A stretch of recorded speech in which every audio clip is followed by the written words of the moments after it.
بسم اللہ الرحمن الرحیم۔ اصول تفسیر کا مطالعہ کر رہے تھے اور اس میں جو ہماری بحث چل رہی ہے وہ ہے اقوال سلف کے ذریعے سے تفسیر کرنا۔ اس پہ ہمارے 2 لیکچرز ریکارڈ ہو چکے ہیں اور اس سلسلے کا آج یہ تیسرا لیکچر ہے۔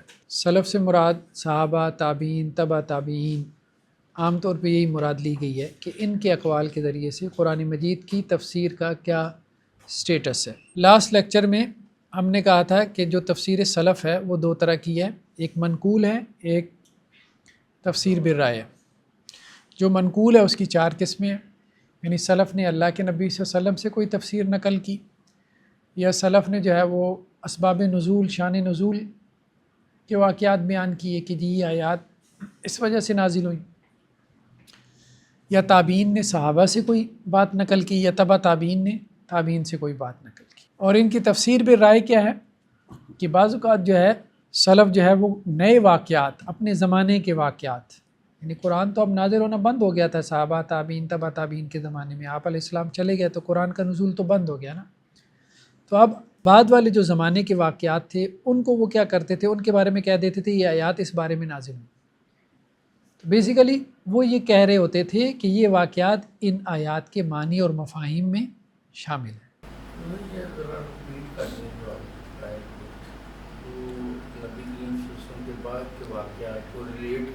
ہاں، سلف یہ کرتے تھے نا کہ جو ان کے زمانے کے واقعات تھے، صحابہ، تابعین، تبع تابعین کے، تو بعض اوقات ان واقعات کے بارے میں کہہ دیتے تھے کہ یہ آیات اس کے بارے میں نازل ہوئی۔ اس کا مطلب یہ نہیں ہے، ظاہر بات آیات تو کب کی نازل ہو چکی، یہ واقعہ تو بعد میں ہو رہا ہے، قرآن تو مدون ہو چکا، اللہ کے نبی صلی اللہ علیہ وسلم چلے گئے، تو یہ آیات اس واقعے کے بارے میں نازل ہوئی، یعنی نازلت فی قضا۔ اس کا مطلب یہ ہوتا تھا کہ اس قسم کے واقعات کے بارے میں یہ آیات آئیں، یعنی اس قسم کے واقعات ان آیات کے معنی اور مفاہیم کا ایک مصداق ہے، یہ کہنا چاہ رہے تھے، یا وہ آیات کی اپلیکیشن کر رہے ہوتے تھے ان واقعات کے اوپر، ٹھیک ہے، آیات کا تطبیقی معنی بیان کر رہے ہوتے تھے۔ جی نہیں، منصوص نص سے مراد تو کتاب و سنت ہے نا، کتاب و سنت ہے۔ نقل میں تو تابعین کی بھی بات آ جاتی ہے، صحابہ کی بھی آ جاتی ہے۔ تو اسباب نزول جو کہ غیر سری ہیں۔ نیکسٹ کیا ہے کہ سلف نے کسی آیت کے ایک سے زیادہ معنی بیان کیے ہیں۔ اب ظاہری بات ہے وہاں پہ بھی ان کی رائے ہے، ایک سے زیادہ جب معنی بیان کریں۔ تیسرا، سلف جو ہے وہ بعض آیات کے ساتھ کچھ قصوں کو بیان کر دیتے ہیں، مربوط کر دیتے ہیں ان آیات کے ساتھ، یہ بھی ان کی رائے ہوتی ہے کہ یہ آیت ہے جی یہ فلاں قصے کے بارے میں، جیسے قرآن میں وَلَقَدْ فَتَنَّا سُلَيْمَانَ وَأَلْقَيْنَا عَلَىٰ كُرْسِيِّهِ جَسَدًا ثُمَّ أَنَابَ، ہم نے سلیمان کی آزمائش کی اور ہم نے ان کی کرسی کے اوپر ایک دھڑ ڈال دیا۔ اتنی سی بات ہے قرآن، تو حضرت سلیمان نے رجوع کیا، بس اللہ تعالیٰ نے حضرت سلیمان کی آزمائش کا ذکر کیا اور ان کی کرسی سے مراد کرسی اقتدار ہو سکتی ہے، تخت ہو سکتا ہے، اس کے اوپر ہم نے ایک دھڑ لا کے رکھ دیا اور پھر حضرت سلیمان نے رجوع کیا۔ اب مفسرین کیا کرتے ہیں یا سلف کیا کرتے ہیں، کوئی واقعہ اس کو نا اس آیت کی تفسیر بنا دیتے ہیں، اس آیت سے متعلق کر دیتے ہیں۔ مثال کے طور پہ کہ اللہ کے نبی صلی اللہ علیہ وسلم نے فرمایا کہ حضرت سلیمان علیہ السلام نے قسم اٹھائی، ان کے 60 یا 70 یا 90 یا 100 بیویاں تھیں، مختلف روایات میں مختلف عدد آیا، تو انہوں نے قسم اٹھائی کہ میں ایک رات میں مطلب سب کے پاس جاؤں گا، اللہ تعالیٰ سب سے مجھے اولاد عطا کرے گا اور ان کو میں اللہ کے راستے میں مجاہد بناؤں گا، اور انشاءاللہ کہنا بھول گئے، تو وہ پھر ایک آدھ بیوی کے بچہ پیدا ہوا، وہ بھی پری میچور بیبی تھا، ادمغا بچہ تھا، جو اس نے لا کے ان کے تخت پہ ڈال دیا۔ تو اب اس آیت میں یہی مراد ہے، اسی واقعے کی طرف اشارہ ہے، یا یہ واقعہ علیحدہ سے ہے اور آیت کا کچھ اور معنی اور مفہوم ہے، تو یہ بات ہو رہی ہے۔ تو اس میں ہم سلف کی جو بات ہے اس کو ہم تفسیر بالرائے میں لیں گے، کیونکہ واضح دلیل نہیں ہے کہ یہی واقعہ مراد ہے، کوئی اور واقعہ بھی ہو سکتا ہے، تو یہ بات ہو رہی ہے۔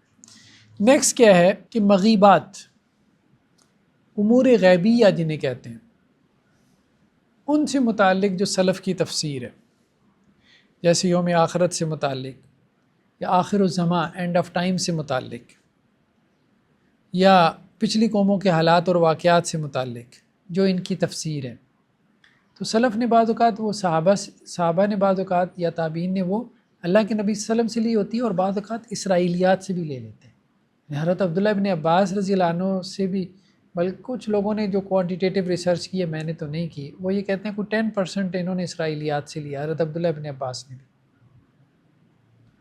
تو اچھی خاصی تفسیر بن جاتی ہے 10% بھی۔ تو بہت ضروری ہے اس کو ذرا مطلب انالیٹیکلی اس کو دیکھنا۔ تو ہمارے ہاں کچھ لوگ کہتے ہیں نا کہ جی صحابہ کی تفسیر حجت ہے، اور اس کے لیے دلیل یہ دیتے ہیں کہ جی دیکھیں بات یہ ہے کہ صحابہ کا فہم ہمارے فہم سے اچھا تھا، نو ڈاؤٹ، ان کی عربی ہماری عربی سے اچھی تھی، نو ڈاؤٹ، ایسا ہی ہے۔ تو مسئلہ صرف یہ نہیں ہے، مسئلہ یہ ہے کہ صحابہ نے وہ چیز کہاں سے لی، ٹھیک ہے؟ اگر تو ان کی تفسیر بالمعصور ہے یا تفسیر بالرائے، وہ ایک علیحدہ چیز ہے، اور ایک یہ ہے کہ وہ اسرائیلیات سے لے رہے ہیں، تو جو وہ اسرائیلیات سے لے رہے ہیں اس سے تو زیادہ بہتر ہے کہ آپ اپنی تفسیر کریں، کیونکہ وہ اس قابل ہی نہیں ہوتی کہ بندہ اس کو پڑھ بھی سکے، بجائے اس کے کہ بندہ کہے کہ جی میں اب اس کو قرآن کی تفسیر بناؤں۔ عجیب و غریب من گھڑت قسم کے واقعات، فضول بیکار قسم کی باتیں، تو وہ صحابہ نے تو لے لی، کیونکہ انہوں نے سمجھا کہ اللہ کے نبی صلی اللہ علیہ وسلم نے کہا حدثوا عن بنی اسرائیل ولا حرج، بنی اسرائیل سے بیان کر لو، کوئی حرج نہیں، تو انہوں نے بیان کر دیا، لیکن تصدیق اور تکذیب سے منع کیا گیا تھا نا۔ تو اب ہمارے لوگوں نے کہا جی صحابہ نے بیان کر دیا تو صحابہ حجت ہیں،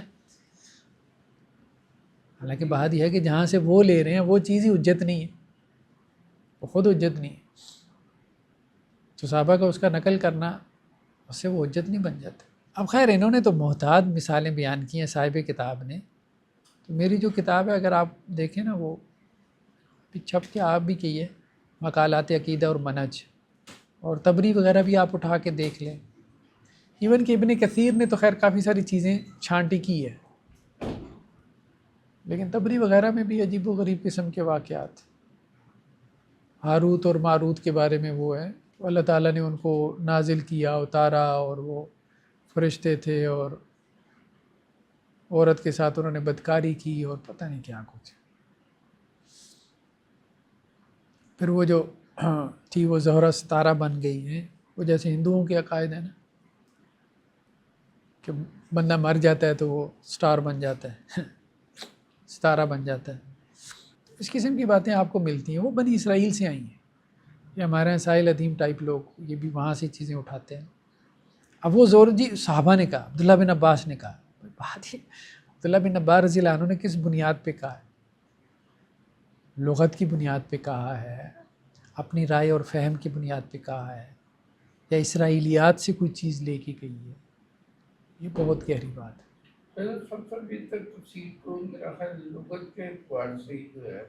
ہاں لغت، حضرت عبداللہ بن مسعود سے روایت ہے فَاتَّقُوا النَّارَ الَّتِي وَقُودُهَا النَّاسُ وَالْحِجَارَةُ، اس آیت کے بارے میں کہ آگ سے بچو جس کا ایندھن لوگ ہیں اور پتھر۔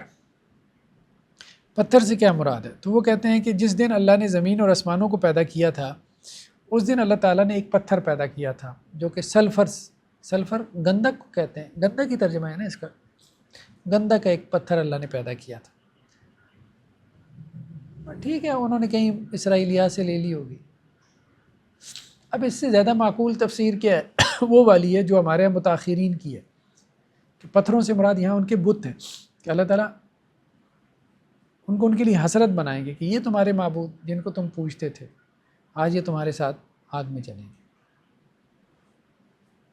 نہ کہ اس سے مراد زمین و آسمان کی پیدائش کے وقت کوئی خاص قسم کا پتھر جو اللہ نے پیدا کیا۔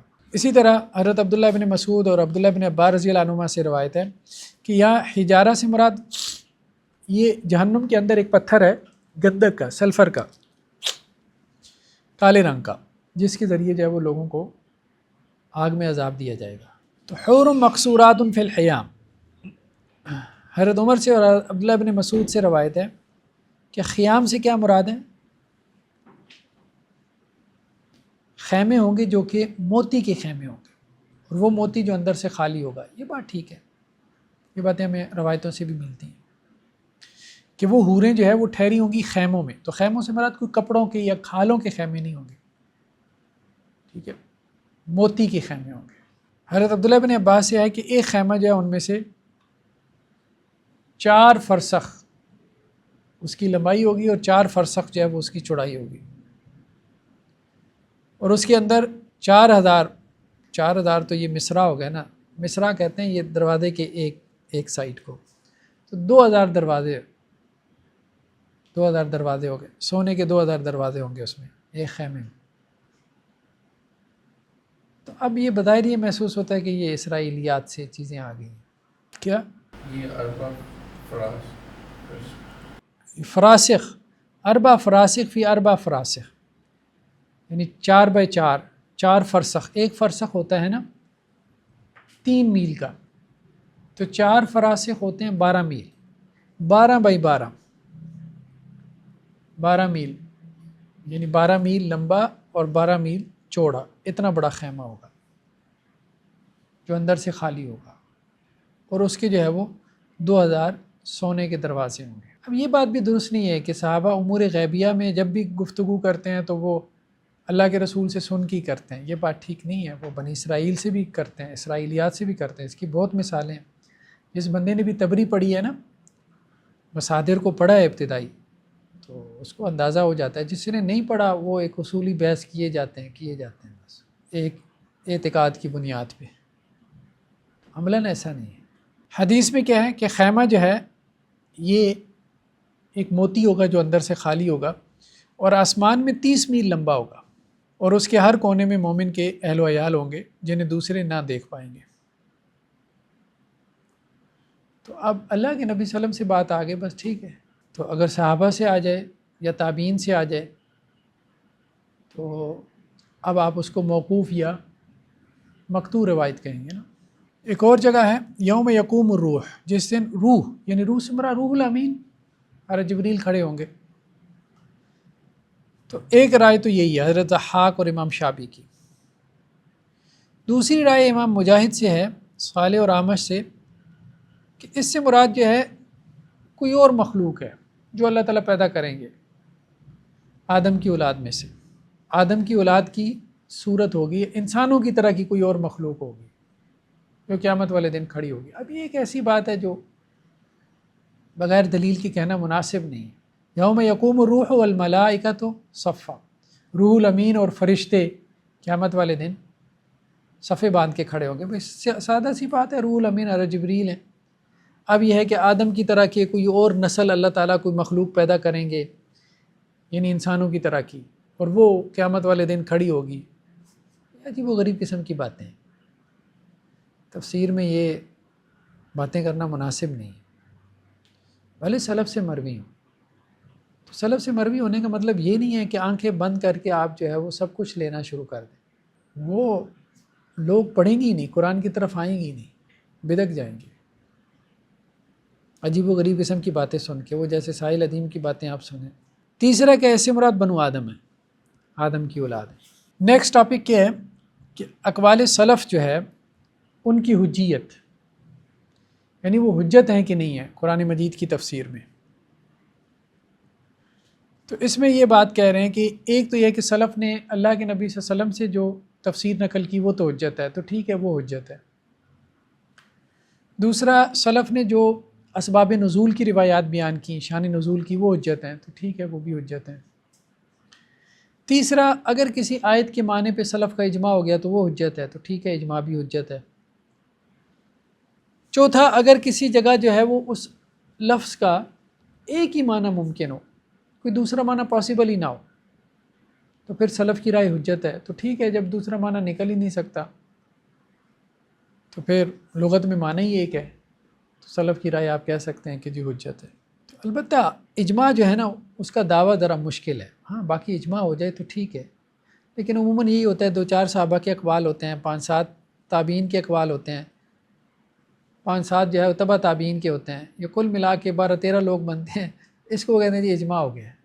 تو مفسرین تو ہیں ہی تھوڑے سے، اتنے ہی ہیں، تو ایسی باتوں کے اوپر اجماع کے دعوے کرنا یہ ٹھیک نہیں۔ باقی اس کو پریفر کرنا چاہیے، وہ بات ٹھیک ہے، صحابہ کی تفسیر پہ غور کرے، تابعین کی، تبع تابعین کی، وہ لغت کو زیادہ جاننے والے تھے، وہ قرآن کو، لیکن معصوم نہیں تھے، اصل بات یہ معصوم نہیں تھے۔ غلطی ان سے بھی ہوتی تھی، اس لیے تو وہ ایک دوسرے کا رد کرتے تھے، تفسیر قرآن میں ایک دوسرے کا رد کرتے تھے، ایک دوسرے کی رائے کا رد کرتے تھے۔ تو یہ کہنا درست نہیں ہے کہ جی متاخرین کو ہمیشہ غلطی سمجھ آئے گی، ایسا نہیں ہے۔ بعض جگہوں پہ متاخرین نے اچھا سمجھا، لیکن عام طور پہ رائے ہے فَبِأَيِّ آلَاءِ رَبِّكُمَا تُكَذِّبَانِ، جہاں پہ بھی دیکھیں نا عموماً ترجمہ یہی ہے، اپنے رب کی کون کون سی نعمتوں کو جھٹلاؤ گے۔ اعلیٰ کا معنی نعمتیں کیا گیا، اور لغت میں اس کا معنی نعمتیں بھی ہے،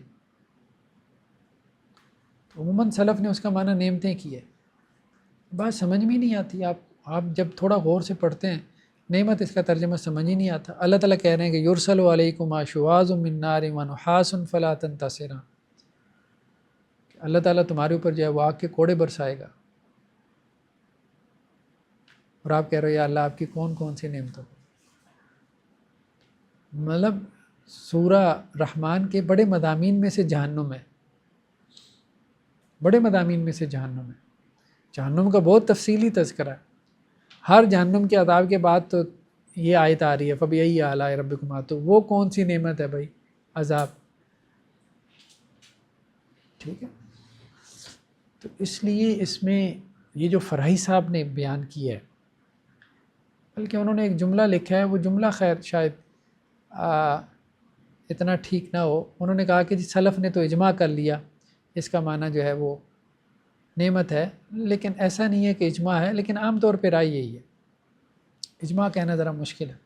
لیکن انہوں نے کہا جی ہم یہ کہتے ہیں کہ اس کا معنی قدرت ہے، اور یہ بات بالکل ٹھیک ہے، جب آپ اس کا معنی قدرت کرتے ہیں اور لغت میں اس کا وہ معنی ملتا بھی ہے، پھر بات اصل میں آپ کو سمجھ میں آتی ہے، تم اپنے رب کی کون کون سی قدرتوں کا انکار کرو گے، ٹھیک ہے۔ ہاں نشانی کے معنی میں بھی آ جاتا ہے، تو اللہ تعالیٰ قادر ہے نا، عذاب دینے پہ قدرت رکھتا ہے، ٹھیک ہے، وہ بات سمجھ میں آتی ہے۔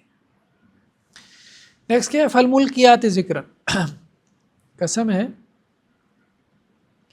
ذکر کو القاء کرنے والے۔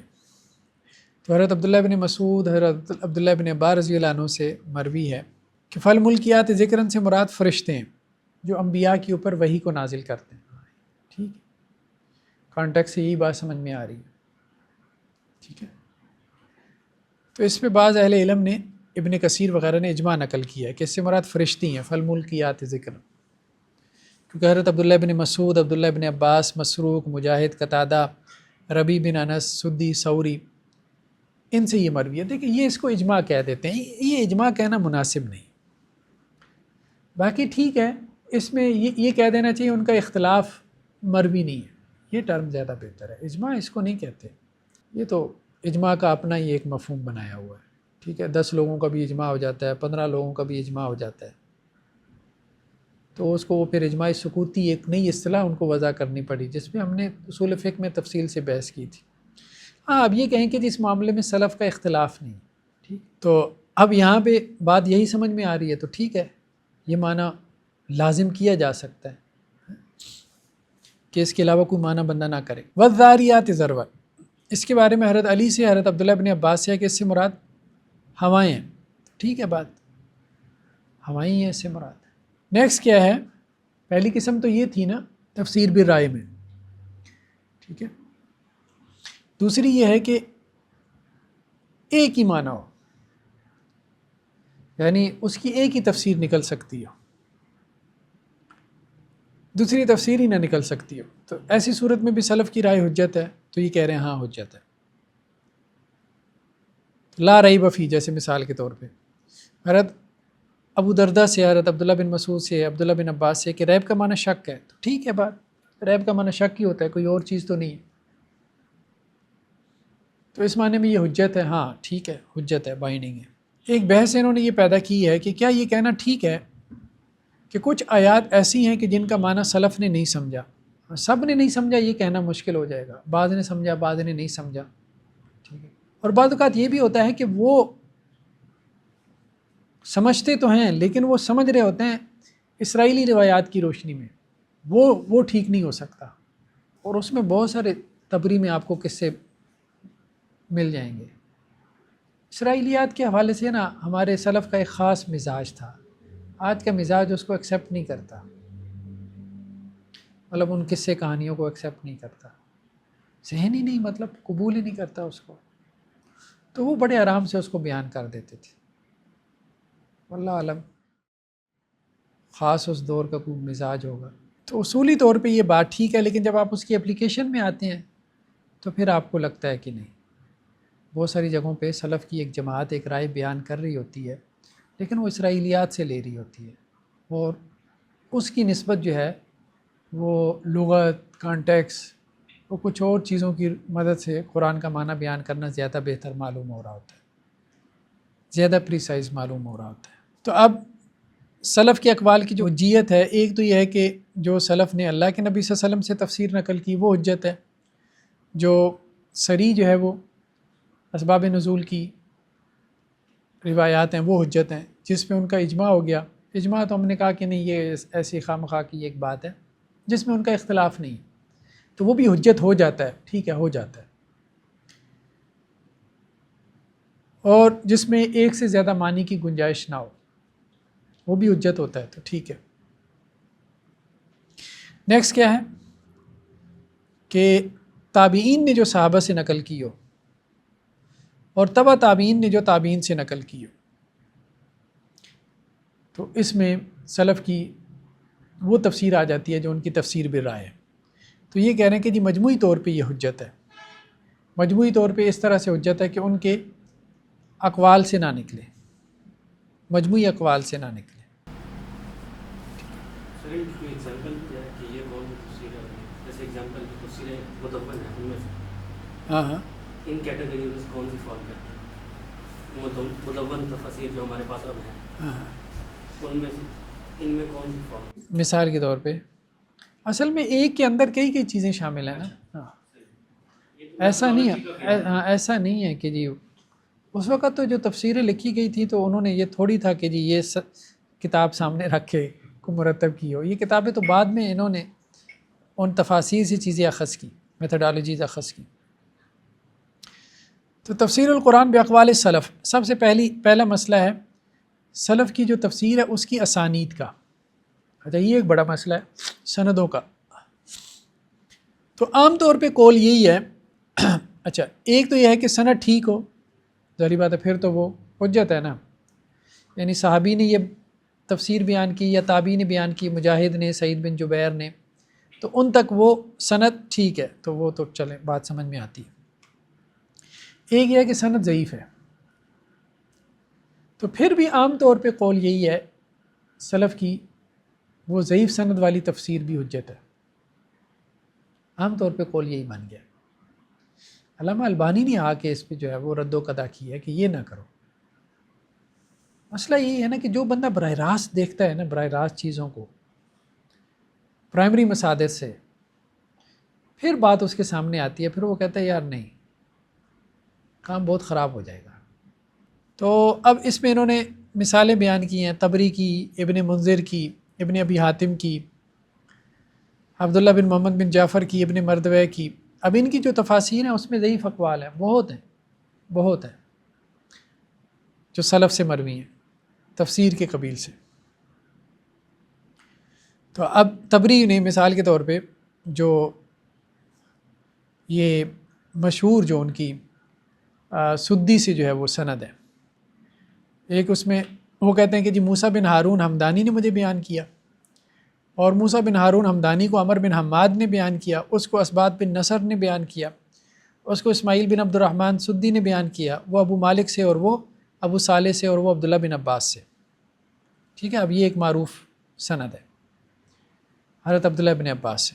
اب اس میں یہ کہتے ہیں کہ جی منافقین جو ہے نا، اب یہ سند جو عبداللہ بن عباس سے ہے، یا اسی طرح عبداللہ بن مسعود سے بھی انہوں نے سند بیان کی، ان اسانید سے ہمیں یہ اقوال ملے ہیں کہ منافقین جو اللہ کے نبی صلی اللہ علیہ وسلم کی مجلس میں بیٹھتے تھے تو اپنے جو انگلیاں ہیں وہ اپنے کانوں میں ڈال لیتے تھے۔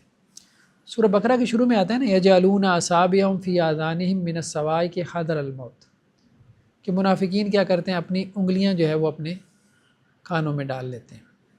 من الصواعق، صاعقہ کہتے ہیں گرنے والی بجلی کو، گرنے والی بجلیوں کو۔ اچھا، قرآن کا انداز کیا ہے کہ یہ تمثیل ہے، بات سمجھ، تمثیل ہے، جیسے کوئی سفر کر رہا ہے اندھیری رات ہے، بجلی گر رہی ہے، بجلی کی کڑک ہے، بجلی کی روشنی ہے، وہ بجلی چمکتی ہے تو چل پڑتا ہے، اندھیرا ہو جاتا ہے تو کھڑا ہو جاتا ہے، اور وہ جب کڑک آتی ہے تو کانوں میں انگلیاں ڈال دیتا ہے. تو یہ تمثیل ہے. لیکن عبداللہ بن عباس اور عبداللہ بن مسعود رضی اللہ عنہ سے مروی کیا ہے کہ بالفعل وہ انگلیاں ڈال لیتے تھے آپ علیہ السلام کی مجلس میں آ کے. ٹھیک ہے، یعنی انہوں نے اس کو تمثیل پہ محمول نہیں کیا. یہ بات ہو رہی ہے. تو کہتے ہیں اس پہ طبری نے یہ تبصرہ کیا، ابن جریر طبری نے، حالانکہ وہ بہت بڑا ماخذ ہے تفسیر بالماسور کا. فَإِنْ كَانَ ذَلِكَ صَحِيحًا وَلَسْتُ أَعْلَمُ صَحِيحًا إِذْ كُنْتُ بِإِسْنَادِي مُرْتَابًا. اگر تو یہ روایت صحیح ہے، اور میرے علم کے مطابق تو صحیح نہیں ہے کیونکہ اس کی سند میں شک ہے، تو انہوں نے اس روایت کو قبول نہیں کیا. ٹھیک ہے، اس لیے کہ اس کی سند کے اوپر انہوں نے اعتراض کیا. مزے کی بات یہ ہے کہ یہ سند جو ہے نا، طبری ہو گئے، ابن کثیر ہو گئے، کہیں پہ وہ کہتے ہیں جی یہ تو سند اس کی بیکار ہے، فضول ہے، یہ تفسیر قابل قبول ہی نہیں ہے. کہیں پہ اسی سند سے تفسیر قبول کر رہے ہوتے ہیں. اب بات سمجھ رہے ہیں؟ یہ بحث انہوں نے یہاں تفصیل سے بیان کی ہے. اس کی وجہ کیا ہے؟ اس کی وجہ یہ ہے کہ یہ سارے اس پہ ایگری کر گئے ہیں تقریباً کہ ضعیف اقوال ہم نے قبول کرنے. اب مسئلہ یہ آتا ہے کہ بعض اوقات وہ جو ضعیف سند سے مروی قول ہوتا ہے نا، عقل اس کو قبول نہیں کر رہی ہوتی کہ یار یہ کیا چیز ہے، پھر وہ اس کے ضعف کا تذکرہ کر کے اس کو سائڈ پہ کر دیتے ہیں، ورنہ اس کو ایکسیپٹ کرتے رہتے ہیں. یہ مطلب اس کا پورا خلاصہ ہے. جیسے ابن کثیر نے ضحاک سے جو ہے، اور ضحاک جو ہے وہ عبداللہ ابن عباس سے نقل کرتے ہیں. اب حالانکہ یہ سند آپ نکالیں، ضحاک کی ابن عباس سے کوئی ملاقات ہی ثابت نہیں ہے. ضحاک کی ابن عباس سے ملاقات ہی ثابت نہیں ہے، اور تفسیر بڑی بڑی ہے ضحاک کی جو ہے ابن عباس سے، اور مفسرین قبول بھی کرتے ہیں. جہاں ان کو لگتا ہے یار یہ غیر معقول بات ہوگی، وہاں کہتے ہیں نہیں جی اس کی تو ملاقات ہی نہیں ثابت، یہ ہم کیسے قبول کر لیں. یہ باتیں ہو رہی ہیں. صاحب کتاب بھی اسی طرف ہی گیا ہے. وہ کہتا ہے ضعیف اقوال قابل قبول ہیں. علامہ البانی کا انہوں نے رد کیا ہے. ضعیف اقوال تفسیر میں قابل قبول ہے، اس کی وجہ یہ کہ ہے ہی اتنے زیادہ، تو آپ کیا کیا رد کرو گے. ہاں، جہاں کوئی غیر معقول بات آ رہی ہو اس کو ضعیف کے نام پہ رد کر دیں، وہ سمجھ میں بات ہے.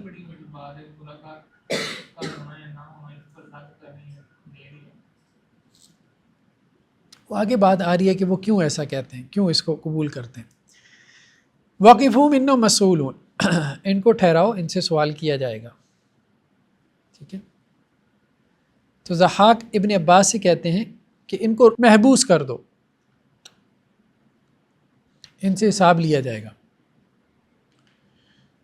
تو اب اس روایت کو جو ہے وہ مطلب انہوں نے قبول کر لیا، ٹھیک ہے، کوئی معنی اتنا غیر معقول نہیں ہے. دوسرا جو ہے ضحاک عبداللہ ابن عباس سے بیان کرتے ہیں کہ حضرت عبداللہ ابن عباس کہتے ہیں میں نے اللہ کے نبی صلی اللہ علیہ وسلم سے سنا، قد افلح من زکا، آپ علیہ السلام نے فرمایا وہ جان فلاح پا گئی، زکا ہاں اللہ، جس کا تزکیہ اللہ نے کیا. ویسے تو ترجمہ کیا جاتا ہے قد افلح من زکا، جس نے اپنا تزکیہ کیا وہ فلاح پا گیا. تو انہوں نے کہا بھائی جس کا اللہ نے تزکیہ کیا وہ فلاح پا گیا. بات تو ٹھیک ہے، بات میں تو کوئی ایسا مسئلہ نہیں ہے، لیکن یہ قرآن سے نکل رہا ہے کہ نہیں، یہ اصل بات ہے.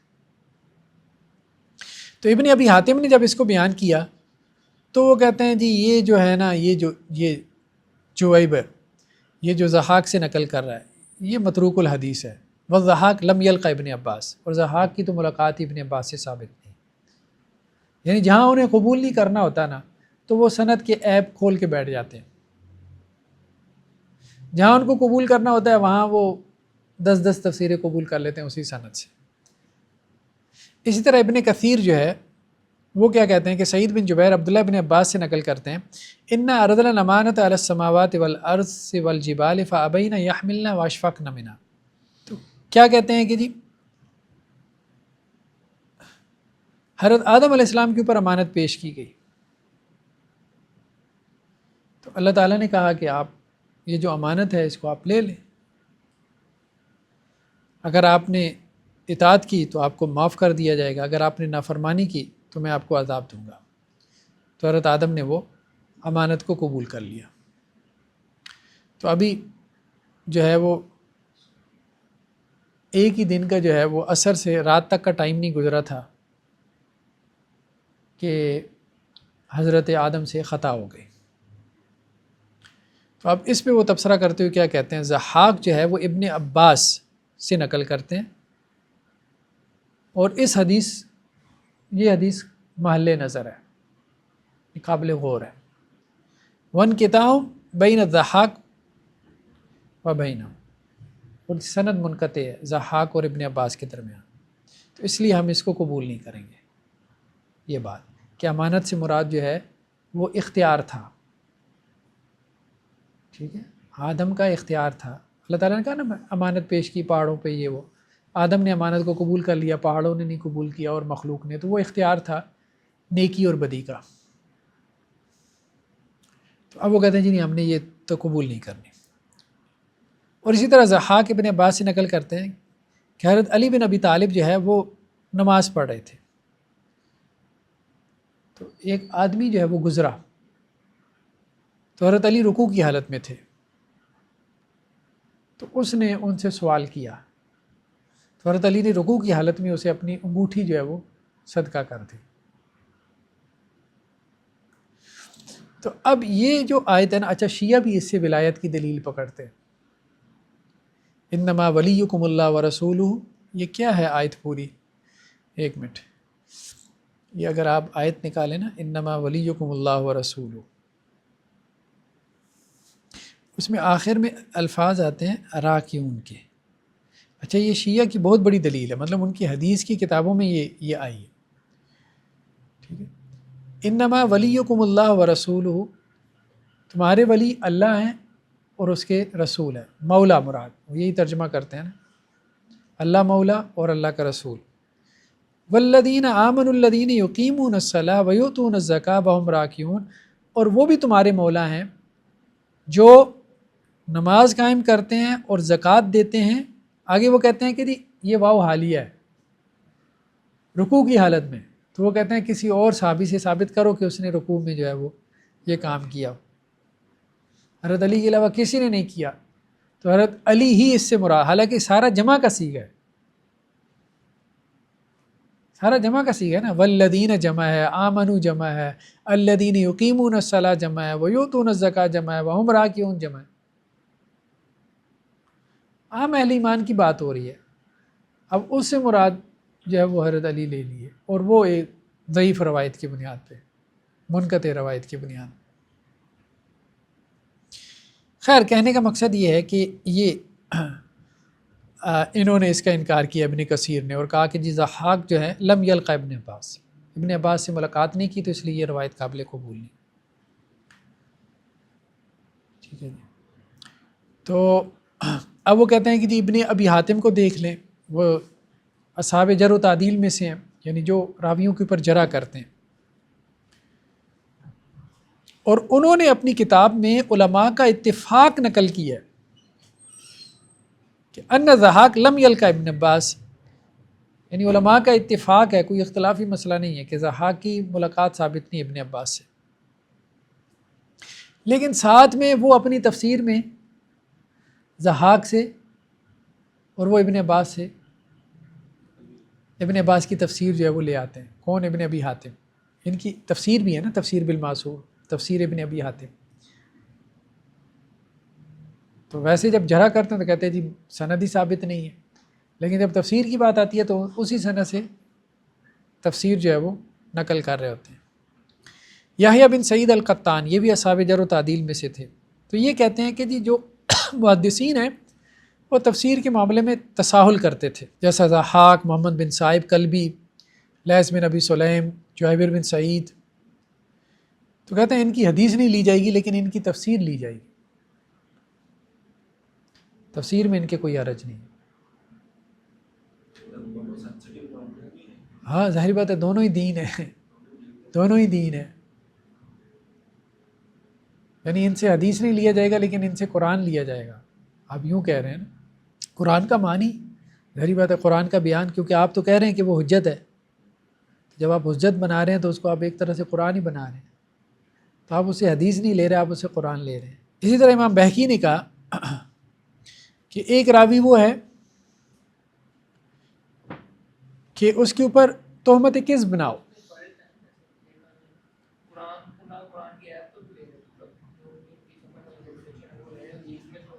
اصل میں وہ قرآن کی انٹرپریٹیشن کو کیا مانتے ہیں؟ حجت مانتے ہیں نا سلف کی، یہ بھی تو سمجھے نا۔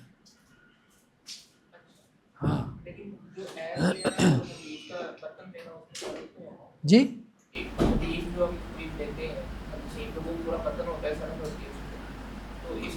حدیث بھی بالمعنی ہے نا، حدیث بھی اکثر و بیشتر بالمعنی ہے، روایت بالمعنی ہے۔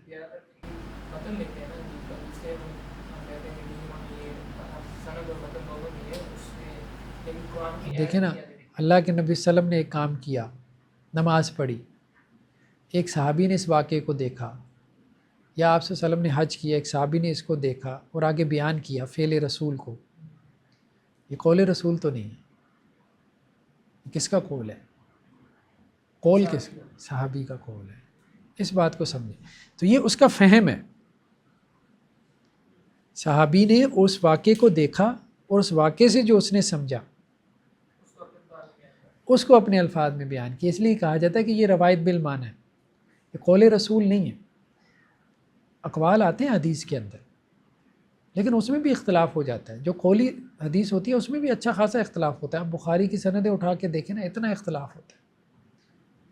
تو عمل تو ویسے ہی جو ہے وہ صحابی کا اپنا قول ہے، عمل رسول جو ہے وہ صحابی کا قول۔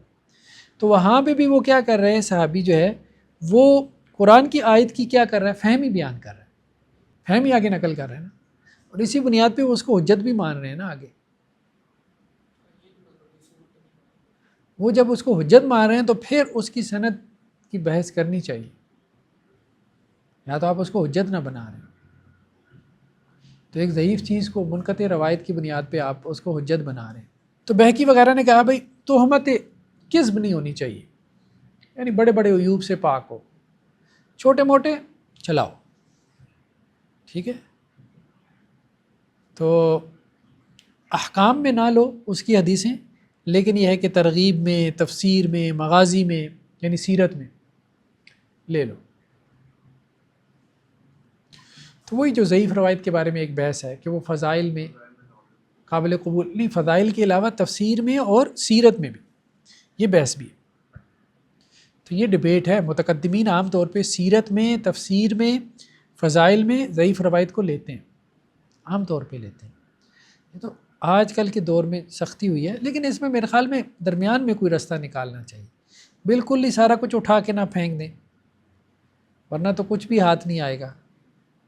دیکھیں نا، ایک صحابی کی تفسیر مثال کے طور پہ ہمیں ملتی ہے، ضعیف روایت سے ہے، اور کانٹیکٹ سے وہی ثابت ہو رہی ہے، لغت سے وہی ثابت ہو رہی ہے، یعنی سمجھ ہی وہی آ رہی ہے، تو یہ بیان کرنے میں کیا رہ جائے کہ جی فلاں صحابی نے بھی یہ بات کہی ہے۔ یعنی میں جب خود اس نتیجے تک پہنچ چکا ہوں کہ یہی اس کی تفسیر بنتی ہے، یا اور مفسرین میں دیگر مصادر کی روشنی میں، تو اب اگر وہ ضعیف سند سے بھی ہے تو کوئی حرج نہیں ہونا چاہیے نا۔ اب صرف اس وجہ سے کہ ضعیف سند ہے ہم نے اس کو بیان نہیں کرنا، یہ غلط بات ہے۔ اسی طرح سیرت کے بعض واقعات ضعیف سند سے ہیں، لیکن وہ قرآن کی سیرت ہے، یعنی قرآن میں وہ واقعہ بیان ہوا ہے۔ اب بات سمجھ رہے ہیں، قرآن میں صریح اشارہ موجود ہے، اب وہ کہہ رہے ہیں کہ جی یہ ضعیف روایت ہے، وہ بھائی قرآن میں آ گیا۔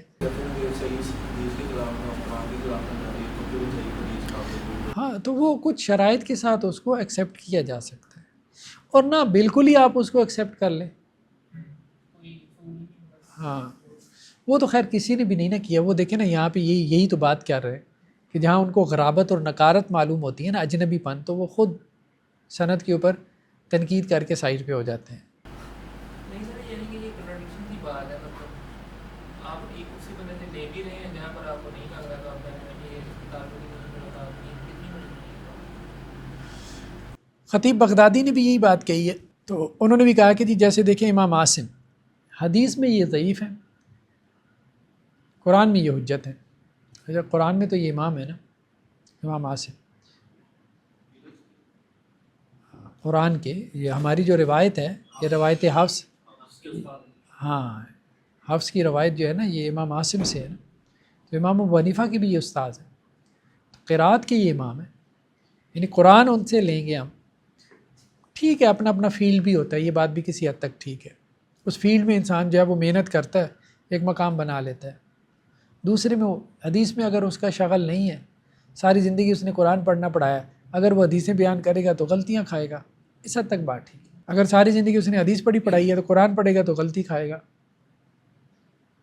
ہمارے بڑے بڑے علماء آپ دیکھیں قرآن پڑھتے ہی غلطی کر جاتے ہیں. تو آگے تو انہوں نے امام جو ہے نا علامہ البانی کا یہ بیان کیا ہے کہ علامہ البانی نے ابو اسحاق حوینی، یہ ان کے شاگرد بہت معروف محدث ہیں، یہ بھی ان کو خط لکھا تھا اور کہا تھا کہ میری رائے یہی ہے کہ یہ جتنا بھی تفسیری ذخیرہ ہے نا، اس کو حدیث کی معیار کے اوپر پرکھنا چاہیے.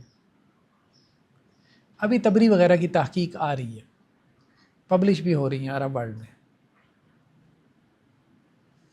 تو علامہ البانی نے تو یہی بات کہی ہے، لیکن صاحب کتاب کہتے ہیں نہیں، متقدمین کا منہج یہ نہیں. متقدمین جو ہے وہ ضعیف روایتوں کو قبول کرتے ہیں تفسیر میں، جیسے کہ سیرت میں اور فضائل میں. ہاں کہیں کہیں وہ بحث کرتے ہیں، تو کہیں کہیں اگر عالم کو لگے کہ یار یہ نا تفسیر صحیح نہیں لگ رہی، تو وہاں وہ سند کو ضعیف قرار دے کے آگے نکلے، عمومی طور پہ اس کو ایکسیپٹ کریں. لیکن ہمارے خیال میں یہ ہے کہ جہاں وہ معنی صحیح بن رہا ہو دیگر مصادر کی روشنی میں، اصولوں کی روشنی میں، وہاں سلف کی رائے بیان کرنے میں کوئی حرج نہیں. اور اگر دیگر اصولوں سے اس معنی کی تصدیق نہیں ہو رہی تو وہ ضعیف سند ہے، اس کو سائٹ پہ کریں. اور دیگر اصولوں سے جو معنی صحیح ثابت ہو رہے ہیں نظم قرآن سے، لغت قرآن سے، ٹھیک ہے، روایات سے، تو وہ کریں.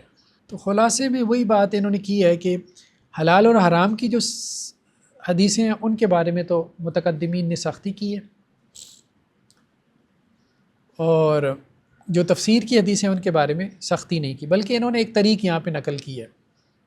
اسے کہتے ہیں طریق اوفیین عن ابن عباس. یہ تو وہ سند ہے جس کا ہر راوی ضعیف ہے،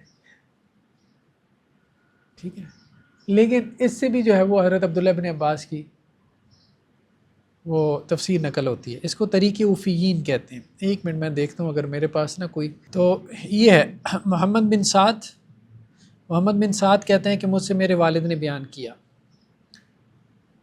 یعنی سعد نے، اور سعد یہ کہتا ہے کہ حدثنی امی، مجھے میرے چچا نے بیان کیا، اور اس کے چچا کا نام کیا ہے؟ حسین بن حسن. وہ کہتا ہے کہ جی حسین بن حسن کہ مجھے میرے والد نے بیان کیا، یعنی حسن نے، اور وہ اپنے دادا سے نقل کرتا ہے عطیہ اوفی سے، اور وہ ابن عباس سے. ٹھیک ہے، اب اس کی سند پہ انہوں نے نیچے جو ہے وہ بحث کی ہوئی ہے تفصیل سے نا. تو وَهُوَ اسناد مسلسل بالضعفاء من اسرہ واحدہ، ایک ہی خاندان کے لوگ ہیں، سارے ضعیف. ٹھیک ہے، یعنی بیٹا اپنے باپ سے، وہ اپنے چچا سے، وہ آگے چچا جو ہے وہ اپنے پھر باپ سے، وہ اپنے دادے سے، یعنی ایک ہی خاندان کے لوگ. تو اب وہ ساتھ میں کیا کہہ رہے ہیں؟ ھذا الاسناد من اکثر الاسانید دورانا فی تفسیر الطبری.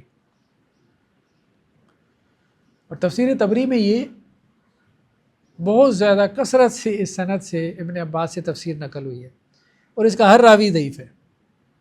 اب پھر نیچے وہ بحث شروع ہو گئی، محمد بن سعد جو ہے یہ کون ہے، ٹھیک ہے، اور اس کے بارے میں محدثین کی کیا رائے ہے، ٹھیک ہے. تو وہ پھر لمبی چوڑی بحث ہے. تو عباس جو ہے نا وہ ایسی ہیں جن کے بارے میں وہ یہ بھی کہہ دیتے ہیں کہ جی یہ تو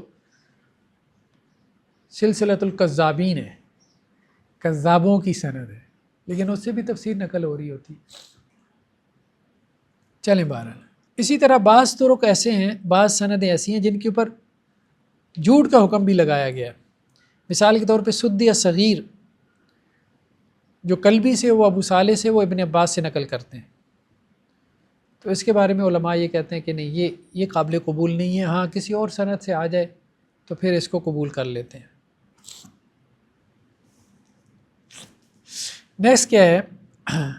طرق السلف فی التعبیر عن التفسیر. تفسیر کی تعبیر کے حوالے سے سلف کے کیا طریقہ کار کے ہیں، یہ اہم چیز ہے. دیکھیں، ایک جب آپ لغت کھولتے ہیں نا، لغت قرآن، لغت قرآن کے اوپر ہمارے یہاں لوگوں نے لکھا ہے، لیکن بدقسمتی سے نا کوئی معیاری کام نہیں ہے، نہ ہونے کے برابر ہے۔ حافظ احمد یار صاحب کا کام اچھا ہے، یا اس سے پہلے امام راغب کا جو ترجمہ ہو چکا ہے، لیکن اس کے باوجود لغات القرآن پہ بہت کام کی گنجائش ہے، بہت۔ تو عام طور پہ لغات القرآن میں مختلف انداز چلتے ہیں۔ امام راغب کا انداز تو یہ ہے کہ ایک مادہ ہے، روٹ ورڈ ہے، یہ قرآن میں فلاں جگہ فلاں جگہ فلاں جگہ آیا، اس جگہ اس معنی میں، اس جگہ اس معنی میں، تو ایک بنیادی معنی بیان کرتے ہیں۔ مقاییس اللغہ ابن فارس میں وہ پوری لغت کو سامنے رکھتے ہیں، قرآن کو نہیں، پوری لغت عرب کو، تو اس کی اصل نکالتے ہیں۔ اس بندے کے اندر بھی بڑی جو ہے وہ بڑا جینیس بندہ ہے ابن فارس جو ہے نا، اس کو اگر آپ پڑھیں، مقاییس اللغہ والا۔ لیکن سلف کے جب آپ معنی دیکھتے ہیں نا، تو بعض اوقات وہ لغوی نہیں ہوتے، بعض اوقات وہ کنٹیکسچول میننگ ہوتے ہیں، سیاقی معنی، بعض اوقات وہ لازم معنی ہوتا ہے، بعض اوقات وہ معنی ماحول کی وجہ سے پیدا ہو رہا ہوتا ہے۔ تو اس اعتبار سے لغت کو مرتب کرنے کی ضرورت ہے۔ لغت جو ہے نا، قرآن کے لفظ کا صرف لٹرل میننگ یہ لغات القرآن نہیں ہے، اس کے کنٹیکسچول میننگ، اس کانٹیکس میں پوری آیت میں اس کے کیا معنی بن رہے ہیں، کیونکہ وہ آیت اس کو ایک معنی میں بند کر دیتی، اور اس کا لازم معنی، لازم معنی، لازم معنی کیا ہوتا ہے؟ آپ نے دھواں دیکھا تو آپ کہیں کہ جی آگ ہے، دھوئیں کا لازم مطلب کیا ہے؟ آگ کے بغیر تو دھواں نہیں ہوگا۔ آپ مثال دے سکتے ہیں، وہ پرانے زمانے کی مثال ہے، گاڑی کا دھواں ہو سکتا ہے خیر بار، تو لازم معنی سے مراد یہ ہے۔ تو اب یہ کہتے ہیں کہ جی اولئک هم الخاسرون، خسارہ کسے کہتے ہیں لغت میں؟ پرنسپل اماؤنٹ ہے آپ کی، آپ نے بزنس میں لگائی تو وہ پرنسپل اماؤنٹ میں نقصان ہو گیا، راس المال میں، یہ خسارہ ہے۔ تو وہ لوگ نقصان اٹھانے والے ہیں، گھاٹا پانے والے ہیں، ٹھیک ہے، یہی ترجمہ کیا جاتا ہے نا۔ لیکن سلف اس کا معنی کیا کر دیتے ہیں؟ اولئک هم الحالکون، ہلاک ہونے والے، ٹھیک ہے۔ کیوں؟ کیونکہ یہ نقصان دنیا کا نہیں ہے، یہ کس کا ہے؟ آخرت کا، اور آخرت کے نقصان کا مطلب ہلاکت، یہ اس کا لازم معنی ہے۔ تو سلف جو ہے وہ معنی بیان کیسے کرتے ہیں؟ یعنی جیسے ہمارا انداز ہے نا، لغت دیکھ کے لٹرل میننگ بیان کر دینا لغات القرآن کے نام پہ، یہ سلف میں نہیں تھا۔ کبھی لازم معنی بیان کرتے تھے، کبھی سیاقی معنی بیان کرتے تھے، یہاں انہوں نے یہ ایک اچھی بحث کی ہے۔ کبھی تمثیلی معنی بیان کرتے تھے تمثیل کے انداز میں، کبھی جزوی معنی بیان کرتے تھے، پارشل میننگ، یعنی وہ جو لفظ کا عموم ہے اس کے ایک فرد کی طرف اشارہ کر دیا، ٹھیک ہے۔ اور کبھی تطبیقی معنی بیان کرتے تھے، یعنی اس لفظ کی کچھ احوال کے اوپر اس کی اپلیکیشن کر دیتے تھے۔ بات سمجھ رہے؟ تو یہ ان کے ہاں معنی کی ویرائٹی تھی جو ان کی تفسیر میں ہمیں نظر آتی ہے۔ تو ان کی تفسیر کبھی تطبیقی معنی ہوتی ہے، کبھی سیاقی معنی ہوتا ہے، کبھی لازم معنی ہوتا ہے، اور کبھی جو ہے وہ لغوی معنی ہوتا ہے، اور کبھی تمثیلی معنی ہوتا ہے۔ یہ مطلب 5-6 قسمیں، اور کبھی پارشل میننگ بھی ہوتے ہیں، کچھ 7 کے قریب قسمیں بن جاتی ہیں۔ اس کو سامنے رکھیں گے تو ان کے تفسیر سمجھ میں آئے گی۔ جیسے التعبیر بالمثال، مثال سے وہ کیسے تعبیر کرتے ہیں، یعنی وہ ایک لفظ عام ہوتا ہے تو اس کے ایک خاص معنی کی طرف اشارہ کر دیتے ہیں۔ مثال کے طور پہ وَإِن يَمْسَسْكَ اللَّهُ بِضُرٍّ فَلَا كَاشِفَ لَهُ إِلَّا هُوَ، اور اگر اللہ تعالیٰ آپ کو کوئی نقصان پہنچانا چاہے، تکلیف پہنچانا، ضر تکلیف کو کہتے ہیں۔ تکلیف کی کتنی صورتیں ہو سکتی ہیں؟ 20۔ تو اللہ تعالیٰ اگر آپ کو کوئی تکلیف پہنچانا چاہے تو کوئی اس کو دور نہیں کر سکتا۔ اب سدی نے اس کا معنی کیا کیا ہے؟ زور کا مرض، تو اس کے کیا ہے؟ پارشل میننگ ہے۔ اب یہ کہنا کہ جی اس کا مرض کے علاوہ کوئی معنی ہی نہیں ہو سکتا، غلط بات ہے نا۔ زور ایک عام لفظ ہے، اس میں مرض بھی آ جاتا ہے۔ اب اگر آپ یہاں پہ جو ہے وہ زور کا معنی کچھ اور کر دیں، مثال کے طور پہ جو ہے وہ آپ کوئی نقصان کا مالی نقصان کر دیں، تو ٹھیک ہے، کیا جا سکتا ہے، وہ بھی اس کا ایک معنی بنتا ہے۔ تو یہ سلف کی مخالفت نہیں ہوگی، کیونکہ انہوں نے آلریڈی جو ہے وہ پورا کمپریہنسو میننگ تو بیان نہیں کی ہے۔ پارشل میننگ بیان کی.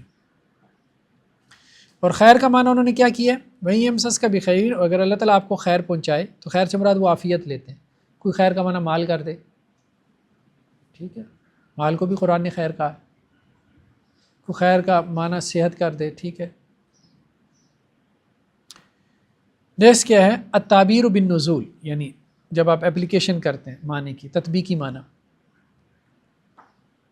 تو عبارت صحیح ہو، سبب نزول کے بیان میں عبارت صحیح ہو.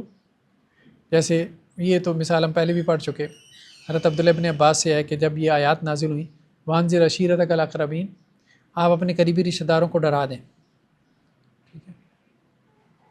تو اس وقت آپ علیہ السلام نے جو ہے وہ پہاڑی کے اوپر چڑھ کے وہ مشہور واز کیا تھا نا، کہا تھا کہ اگر میں کہوں کہ پہاڑی کے پیچھے سے دشمن کا لشکر آ رہا ہے، کیا تصدیق کرو گے؟ تو سب نے کہا ہاں. تو کہا میں تمہیں آخرت سے ڈراتا ہوں. تو اس پہ ابو لہب نے کیا کہا تھا؟ آپ کے ہاتھ ٹوٹ جائیں معاذ اللہ، کہ آپ نے ہمیں اس لیے جمع کیا. فنزلت ہذہ السورہ، پھر یہ صورت نازل ہوئی، ٹھیک ہے. تو یہ تطبیقی معنی ہے، اس کو وہ تطبیقی معنی کہہ رہے ہیں، معنی کی تطبیق ہو رہی ہے. اور دوسرا یہ کہ وہ سری نہ ہو، جیسا کہ عروہ بن زبیر عبداللہ بن زبیر سے نقل کرتے ہیں کہ ایک انصاری کا اور حضرت زبیر کا آپس میں جھگڑا ہو گیا، کھیت کا معاملہ تھا، اس میں جھگڑا ہو گیا ان کا. پہلے حضرت زبیر کا کھیت تھا، بعد میں اس انصاری کا کھیت تھا. تو وہ پانی کی ایک نالی آتی تھی پہلے حضرت زبیر کے کھیت میں، پھر وہ انصاری کے کھیت میں جاتی تھی. تو وہ آپ علیہ السلام کے پاس آئے تو پانی کے معاملے میں جھگڑا تھا. تو اللہ کے نبی صلی اللہ علیہ وسلم نے حضرت زبیر سے کہا کہ آپ ایسا کریں، اپنے کھیت کو پانی دیں اور پھر پانی چھوڑ دیں، اس کو روکیں نہ، تاکہ بعد میں جو آپ کا پڑوسی ہے اس کو بھی پانی مل جائے. تو اب اس پہ اس انصاری نے کہا کہ جی یہ آپ کے چچا ہیں، اس لیے آپ نے ان کے حق میں فیصلہ کیا. تو اللہ کے نبی صلی اللہ علیہ وسلم نے پھر حضرت زبیر سے کہا کہ آپ ایسا کریں کہ چونکہ پہلے آپ کے کھیت میں پانی آ رہا ہے تو آپ اپنے کھیت کو پانی لگائیں اور پھر منڈیریں بنا لیں، منڈیر بنا کے جتنا پانی ذخیرہ کر سکتے ہیں کر لیں، پھر منڈیر کراس کر کے جو اس کی طرف جاتا ہے تو چلا جائے. یعنی اسے کہا کہ اب راضی ہے اور اب یہ فیصلہ دے دیں آپ. اس پہ حضرت زبیر کہتے ہیں کہ یہ آیات جو ہے نا، مجھے لگتا ہے کہ اس بارے میں نازل ہوئی. واللہ انی لاحسب هذه الآیہ نزلت فی ذلک. اب یہاں کنفرم نہیں ہے، ان کا گمان ہے. فلا وربک لا یؤمنون حتی یحکموک فیما شجر بینہم، آپ کے رب کی قسم یہ اس وقت تک مومن نہیں ہو سکتے جب تک اپنے اختلافات میں آپ کو حکم یعنی جج اور قاضی نہ مان لیں. ٹھیک ہے. اب وہ کہہ رہے ہیں کہ جی اس معاملے میں ان کی طرف اشارہ کر رہے ہیں کہ ان انصاری کے بارے میں یہ آیات نازل. تو یہ اپلیکیشن ہوگی، تفسیر بھی رائے میں آئے گا. اور اس میں علماء کا معروف قول کیا؟ العبرۃ بعموم اللفظ لا بخصوص السبب. اعتبار جو ہے کس کا ہوگا؟ عمومی لفظ کا ہوگا، خصوص سبب کا نہیں. قرآن کا جو لفظ ہے اس کا جو عموم ہے اس کا اعتبار ہوگا، اس کے عام معنی بیان ہوں گے. جو پیچھے خاص ایک واقعہ ہے اس وجہ سے اس کے خاص میننگ بیان نہیں کیے جائیں گے. تو یہ ابرا لفظ ہے، ابرا نہیں. ابرا تو اس کو کہتے ہیں نا آنسو کو. تیسرا کیا ہے؟ لازم معنی. ٹھیک ہے. تو مطلب وہ لغت کے اعتبار سے ہو یا سیاق کے اعتبار سے ہو، لازم معنی. جیسے مثال کے طور پہ اس میں ہے نا، امام ابن قیم علیہ الرحمہ نے یہ مثال بیان کی ہے. یہ کیا ہے آیت؟ وَصِدْرٍ مَحْضُودٍ ہے میرے خیال میں، وَصِدْرٍ مَحْضُود. جنت کی نشانیاں بیان ہوئی ہیں، ان میں یہ ہے کہ صدر کہتے ہیں بیری کے درخت کو، محضود مخضود کہتے ہیں جس میں کانٹے نہ ہو. عام طور پہ ترجمہ یہ کیا گیا ہے کہ ایسے بیری کے درخت ہوں گے جنت میں جن میں کانٹے نہیں ہوں گے، کیونکہ عربوں میں کانٹے دار درخت ہوتے تھے. اب اس کا معنی یہ کیا جائے اگر کہ ایسے بیری کے درخت ہوں گے جو ہاتھ کو زخمی نہیں کریں گے، یہ لازم معنی ہے. تو ٹھیک ہے، بات سمجھ رہے ہیں. ضروری نہیں ہوتا کہ آپ لٹرل میننگ بیان کریں. بعض اوقات جو مخاطب ہوتا ہے اس کو وہ دوسرے معنی زیادہ سمجھ میں آ رہے ہوتے ہیں، اس سے مفہوم زیادہ واضح ہو رہا ہوتا ہے لازم معنی سے. ٹھیک ہے، یا کوئی یہ معنی کرے کہ جیسے بیری کے درخت ہوں گے جس سے کوئی تکلیف نہیں پہنچے گی، اس کا لازم معنی ہے، ٹھیک ہے۔ جزء معنی بیان کرنا، پارشل میننگ، تو اس کی مثال انہوں نے کیا دی ہے، یہ جو قرآن میں آیت آتی ہے نا کہ وہ کیا کرتے تھے اہل بابل، وہ ہاروت اور ماروت سے جادو سیکھتے تھے، وَيَتَعَلَّمُونَ مِنْهُمَا، جادو، یا بعض لوگوں نے کہا کہ نہیں جادو نہیں تھا، کچھ اور تھا، اس میں امین حسن اصلاحی علیہ رحمہ کی رائے زیادہ بہتر معلوم ہوتی ہے کہ یہ جادو نہیں تھا بیسیکلی، یہ جیسے ہمارے تعویذ گنڈا کی بگڑی ہوئی صورتیں ہوتی ہیں نا، تو ایسی کوئی چیز تھی، تو وہ ان سے سیکھتے تھے ما یفرقون بہ بین المرء وزوجہ، جس کے ذریعے سے وہ مرد اور اس کی بیوی کے درمیان جدائی ڈال دیں، وما بضارین بہ من احد الا باذن اللہ، اور نہیں وہ نقصان پہنچانے والے تھے اس کے ذریعے کسی ایک کو مگر اللہ کے اذن سے۔ تو اب اس میں معتزلہ وغیرہ وہ یہ کہتے ہیں کہ اذن سے مراد یہ اللہ کا علم، کہ اللہ کے علم کے بغیر وہ نقصان نہیں پہنچا سکتے تھے، یعنی نقصان پہنچا سکتے تھے، بات سمجھ رہے ہیں، جادوگر نقصان پہنچا سکتا ہے لیکن اللہ کے علم میں ہوگا۔ تو باقیوں نے کیا کہا ہے کہ علم کے ساتھ، علم تو ہے ہی ہے ظاہر بات، اللہ کے علم میں تو ہوگا، اس سے مراد اباحت بھی ہے، اجازت بھی ہے، اللہ کی اجازت کے بغیر کسی کو نقصان نہیں پہنچا سکتا، اللہ الاؤ کریں گے تو پھر ہی نقصان پہنچا پائے گا، ٹھیک ہے۔ سر انسان تو کسب کرتا ہے نا، افعال کا خالق بنتا ہے۔ ہاں، افعال کا خالق اللہ تعالیٰ ہے، لیکن وہ یہ کہتے ہیں شر کا خالق جو ہے نا، معتزلہ وغیرہ کہتے ہیں شر کا خالق انسان خود ہے، اللہ نہیں ہے، اس لیے وہ یہ معنی کرتے ہیں۔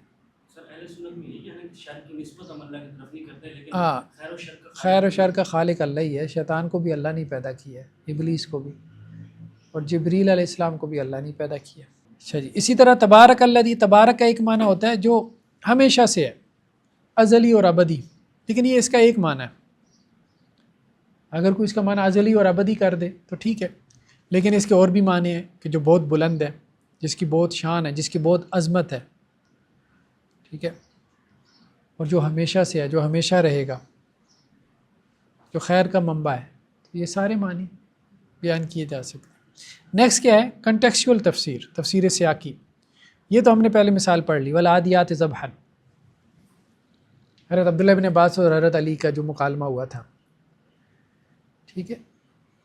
اب اس میں حضرت علی نے کیا کہا تھا، انہوں نے شان نزول کے اعتبار سے بحث کی تھی کہ اس کا نزول کب ہوا ہے، یعنی تطبیقی معنی کے اعتبار سے ان کی بحث تھی، تطبیقی معنی کے اعتبار سے کہ مکی آیات ہیں تو اس لیے یہاں پہ مراد اونٹ ہیں، لیکن بعض مفسرین نے یہاں پہ مراد گھوڑے لیے ہیں کنٹیکس کے اعتبار سے، وہ کہتے ہیں والعادیات ضبحا، ضبح یہ آگے جو لفظ آ رہا ہے نا، یہ بتا رہا ہے کہ یہ دوڑنے والے گھوڑی ہیں، کیونکہ ضب کا لفظ گھوڑوں کے ہانپنے کے لیے ہوتا ہے، اونٹ کے لیے نہیں ہوتا، ولا یقال الابل، کیونکہ ابل جو ہے، جو اونٹ ہے، وہ نہیں ہانپتا، ٹھیک ہے، تو لغت کے اعتبار سے۔ اسی طرح ثم السبیل یسر، پھر اللہ تعالیٰ نے اس کا رستہ جو ہے وہ آسان کر دیا۔ اب سبیل، اس کے اوپر تو ان کا اتفاق ہے کہ اس سے مراد رستہ ہے، لیکن کون سا رستہ، اس کے تعین میں اختلاف ہو گیا نا، ٹھیک ہے، کچھ نے کہا کہ خیر و شر کا رستہ، کچھ نے کہا کہ ماں کے پیٹ سے نکلنے کا رستہ،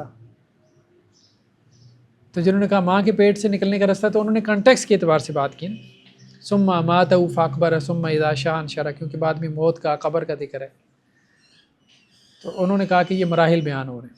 تو اب اس کا خلاصہ انہوں نے نکالا ہے کہ سلف کا تفسیر کا کیا طریقہ کار ہے، یا تو مثال کے اعتبار سے معنی بیان کرتے ہیں، مثالی معنی، یا تطبیقی معنی بیان کرتے ہیں، یا لازم معنی، یا پارشل میننگ، یا کنٹیکسچول میننگ، سیاقی معنی۔ تو 5 طرح سے وہ جو چیزوں کو بیان کرتے ہیں، ٹھیک ہے۔ اور ایک اور چیز، بعض اوقات سلف جو ہے نا، اس دور کے جو مسائل ہوتے تھے نا، ان مسائل کو ایڈریس کرنے کے لیے کچھ معنی بیان کر دیتے تھے، ان کا جواب دینے کے لیے. مثال کے طور پہ الذین یؤمنون بالغیب، جو غیب پہ ایمان رکھتے ہیں. الذین یؤمنون بالغیب، اب اس کا معنی بعض سلف نے کیا کیا ہے، یؤمنون کا معنی یخشون، اللہ سے ڈرتے ہیں. حالانکہ ایمان کا معنی ڈرنا نہیں ہوتا، ماننا، تصدیق، لغت میں اس کا اصل معنی یہی ہے. لیکن انہوں نے جب اپنے حالات میں دیکھا کہ لوگ عمل کو ایمان میں شامل نہیں کرتے، جیسا کہ اس وقت بدتی فرقے پیدا ہو چکے تھے جو عمل کو ایمان کا حصہ نہیں مانتے تھے، تو انہوں نے اب ایمان کا معنی ہی عمل سے کرنا شروع کر دیا. بات سمجھ رہے ہیں؟ ورنہ ایمان کا اصل معنی تصدیق ہی ہے. ہاں اس میں ٹھیک ہے، وہ تصدیق قلب سے بھی ہوتی ہے، وہ قول سے بھی ہوتی ہے، اور اس میں عمل بھی آ جاتا ہے، عمل سے بھی تصدیق ہوتی ہے. ہاں تصدیق 3 طرح سے ہوتی ہے نا، قولی، قلبی اور فعلی. قولی اور قلبی اور عملی. تفاسیر کون کون سی ہیں اس میں؟